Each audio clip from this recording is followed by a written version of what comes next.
Hello, and welcome to Keeping It Real with Shannon Live. Especially them because you don't know how it's going to turn out. My kids empowered me to get out. What's going on with this remote learning and in the midst of COVID? Working with different elected officials, learning and understanding how to put the community first.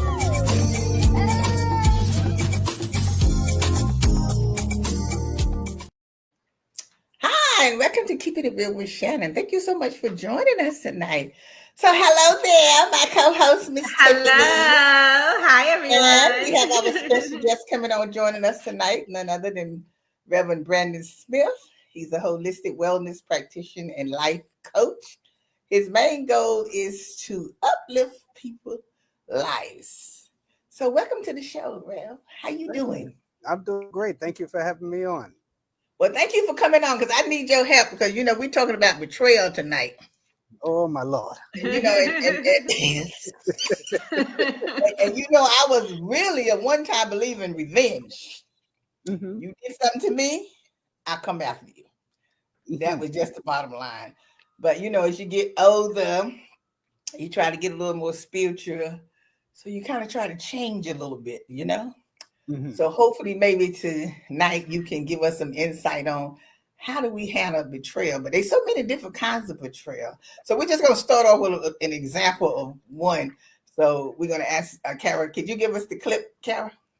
Etta Mae was so shocked when she won the California lottery that she couldn't stop shaking when she went to claim her prize. So she asked her son Ronnie to sign the ticket and claim the jackpot on her behalf. But greed got the better of Ronnie as he claimed the jackpot as his own and spent all the money on himself. Now, that me, I can answer that right quick. You would wish you was never my son when I finished with you. So what's that old saying that you said before? I put you in this world. And I'll take you out. Now, how would you handle betrayal like that? Especially since it's so close in the family. Well, I mean, it is when you're dealing with family betrayal versus like friend or a stranger type of betrayal is a very different kind of sting. And then when money is involved, of course, it's a difference. You know, that puts layers of, you know, making things complicated.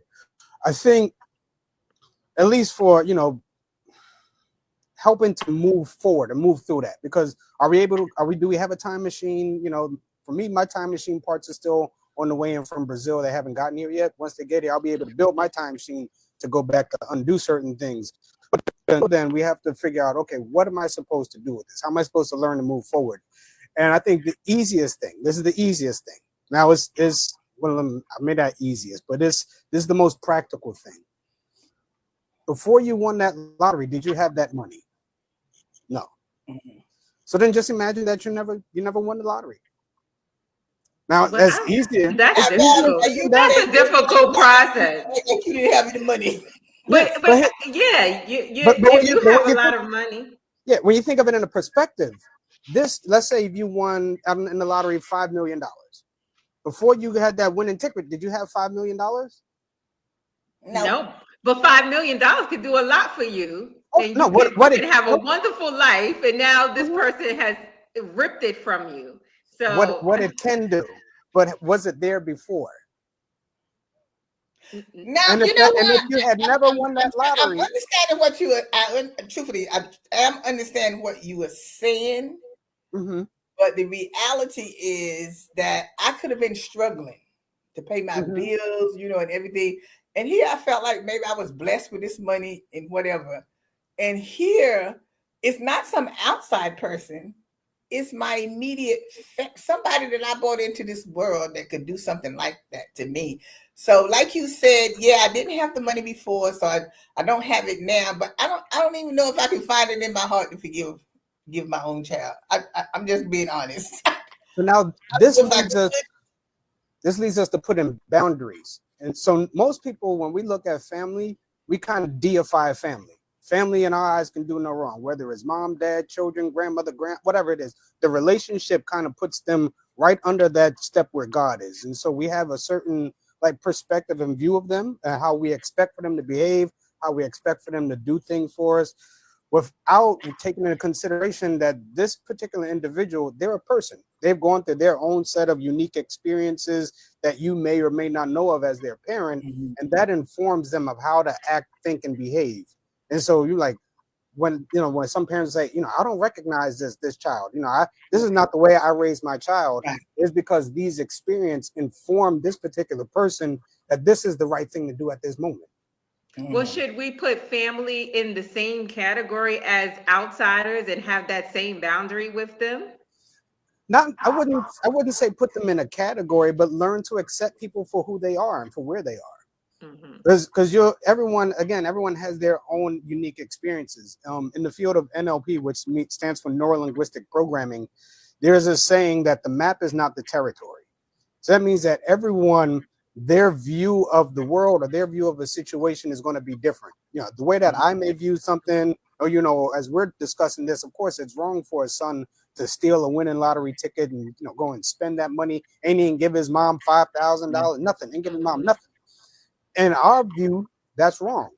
But for someone who has a different perspective or a different outlook, to them, they don't see that as something wrong. And so what helps us to be able to navigate when we encounter people like that is to say, you know what, this person, given whatever resources they had, whether it was mental, emotional, psychological, whatever resources they had, they did the best they could with what they had at the time. If they would known better, they would have done better, or they would have done differently. But I think some people do know. I just think that some people are spiteful and wicked. They do know that they are doing something wrong. In a situation like that, that son knew taking the money from and signing off and not giving any money to his mother is wrong. I mean, I don't care what his situation was growing up or what his mental status was. It's wrong, and he know it. So what if he grew up and that mother was abusive? And what if he grew up in that, and his mother at the time was an alcoholic or was on drugs, and she always left him by himself, or she shipped him off to this place or to that place. And then when he gets older, like, oh, son, I need you to come and take care of me now. What about that particular narrative?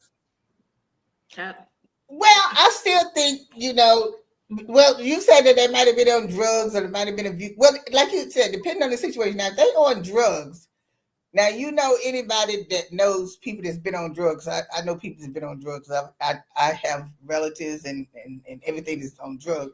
And I know when they're on those drugs, they are not themselves. They're not themselves. So they can't help themselves. So I kind of look at them in the sense that they don't know any better because the drugs has taken over their mind and stuff like that.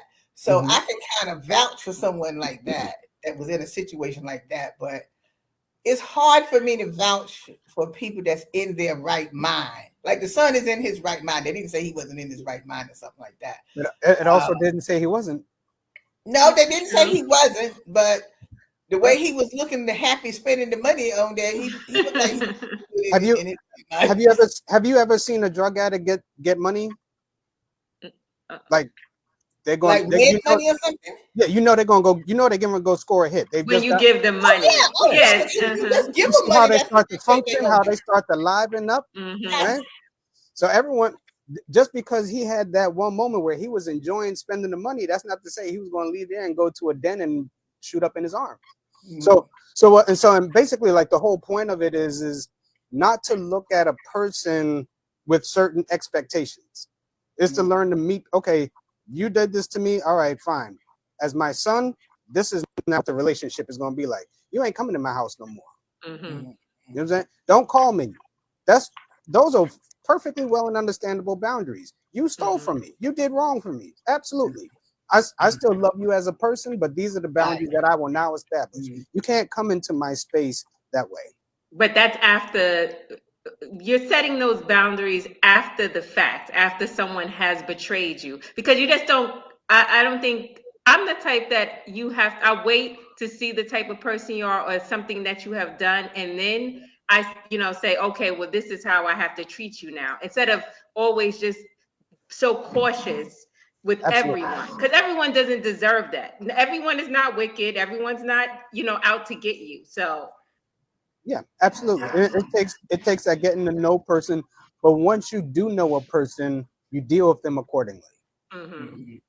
Now I want to move on to the next betrayal, because this is something that happens all the time, and I just cannot understand why these things happen with being involved with family members, partners, and stuff. So let's take a look at that one. Yeah. She hesitated, struggling for words. Jason and I had a relationship. Green kept a nonchalant expression on his face, though he wasn't inwardly surprised. For how long? About 6 months. Eleanor wiped away a tear. It started by accident. I used to stop by when Caitlin was at work. Jason was lonely, and so was I. We just talked at first. Then, it changed. You met at their house? Sometimes. Jason came to my place more often. We were careful. No one suspected a thing. Including your daughter. Eleanor shuddered. Caitlin didn't know anything. We didn't want to hurt her. Now, these are situations that happen in families all the time. And it just behooves me to know that how could you as a mother sleep with your daughter's boyfriend, and then the boyfriend, how could you sleep with your girlfriend's mother? I mean, I don't get this. All these women out here that you can get free stuff from. Yeah. That you got to tangle within the web. You know, like, I don't understand how you could even look at your child. Yeah, unfortunately, and it does happen a lot. This is a situation where the couple, we'll talk about the married couple first. There was something going on before they even got married that should have been addressed before they got married, in terms of why the mother feels comfortable being able to be around, her daughter's partner. And, there's certain boundaries, if we talk about that word boundaries again, that should be in place. As for me as a man, I took, matter of fact, true example, I took my ex-girlfriend to visit my family in Bermuda one year, and I was going out to pick up my daughter, go do some things, and my ex-girlfriend was like, "I'll just stay here at the house." I'm like, "With my family? I love my family, but no, you're not staying with my family. You're here with me." Because there's no reason why I should be that relaxed so that way I can let all of my guard down. That's to say that I should be paranoid to think that people in my family are going to be, no. But there also is not just my family members. It was also the spouse who was involved with the mother. So there's a certain level of comfort that should have been addressed early on. Mm-hmm. That's the first thing that I could say about that. Mm-hmm. But I'm just saying, even I understand what you said too, but the mother, I don't understand how you as a mother could even be looking at your daughter's boyfriend in that way. See, I would be looking at my daughter's boyfriend as my son. That's how I would be looking at him, as my son. The son that I may never had, or maybe another son if I already have a son or whatever. Like, why are you even looking at him?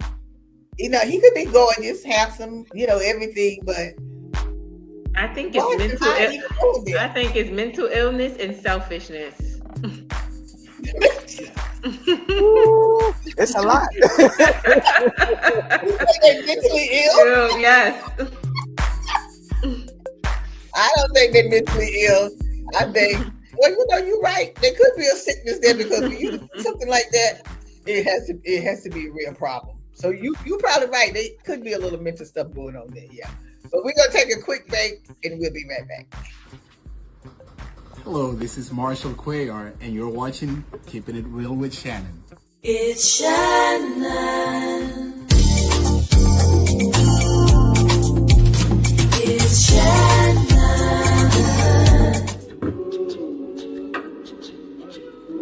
Man, it's lonely. Like, going through life lonely. There is the therapeutic aspect of music, just expressing how you feel. I'm going to talk to Howie about his feelings, make it into a song.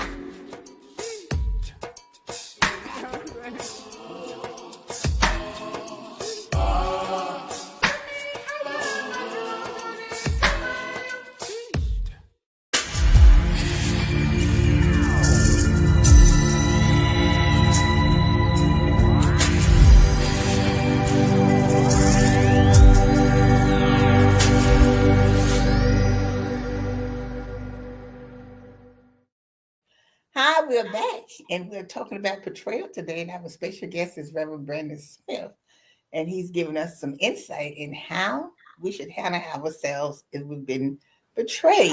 But we all handle things differently. And I know I am one of those people that, I mean, I think I'm a spiritual person, yes, but it depends on what it is that happens that I react to. And I have been in situations that I was betrayed and I did not act in the best way. I guess it was only the grace of God that I'm not sitting in prison today, you know. But at that time, the mind does what the mind say for you to do. Well, the mind wants revenge. Yeah, because it's you're so angry at that time, and all you can think about is, I'm gonna get him. I'm gonna get him. You just wait. I'm gonna get him. But you know inside somewhere that you're not supposed to be thinking that way. But we can't have it. I don't know. I think it's just a natural thing. So, Rev, I want you to tell me, how should we handle situations when it happens, and that's the first thing we think about is we going after them. We gonna get them. Mm. Well, I'm glad you asked that. Tiffany, you said something interesting. You said the mind wants revenge. Yes. And the mind what? The mind wants revenge. Right. The mind wants revenge, right? Yes. With my clients, I usually ask this question: who's controlling the mind?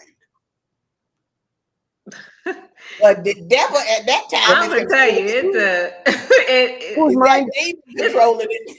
So that's because if the devil and the demon's controlling your mind in this instance, that means the devil and the demon is always controlling the mind. So let's really kind of bring it. I'm not revenge at that time. It only happens. Can I ask the question of whose mind is it? Well, of course you're going to say we should be controlling our own mind, right? But at that moment, it's like you're like out of your body experience. Like, I don't know. It's like you're losing control. All you can think about is, I want this person to beg for mercy. If you want to. You can control it. Want to be out of control? If you want to. So there was a point. Now, I will say this. It does not come like that. It takes work. It takes a really like internal shift of perspective, looking at understanding what life really is. Is it about me as the individual, the personality, or is there something bigger to life? And when we talk about being spiritual, that transcends beyond what my religious teachings suggest that how I should act or how I should behave in a certain situation. Spirituality teaches me something much more universal. So an interesting thing about all of our situations that we've talked about, in any situation, whether we've discussed it in this segment or any situation that goes on in life, there's a universal principle called karma, right? That's in the Bible. Whatever person sows, that also shall he reap. That is taught in all major religions, all spiritual teachings. And so when we understand that life is a series of cycles, what you put out is what comes back to you, then that helps us to be able to say, this person isn't doing it to me. There's something, whether it happened. Now, this is where the conversation may go a little right or left, but I'm going to try and keep it center. Depending on your belief system, whether you've done it in this lifetime or a previous lifetime, that there is some sort of action or act that was set in place that says this is the ultimate reaction or the consequence for this particular act. So maybe in another lifetime, maybe you were the one that was stealing, or you were the one that were robbing, you're the one that was sleeping around, or whatever it is, stealing, non-honesty, whatever the core of the virtue is that's being kind of like violated of sorts. But just in terms of how do we navigate, or how do we work with that, is with that understanding, we can at least have this mindset that, this person is not doing this to me. I'm doing this to myself. So now I don't have to be angry about what someone else is doing to me.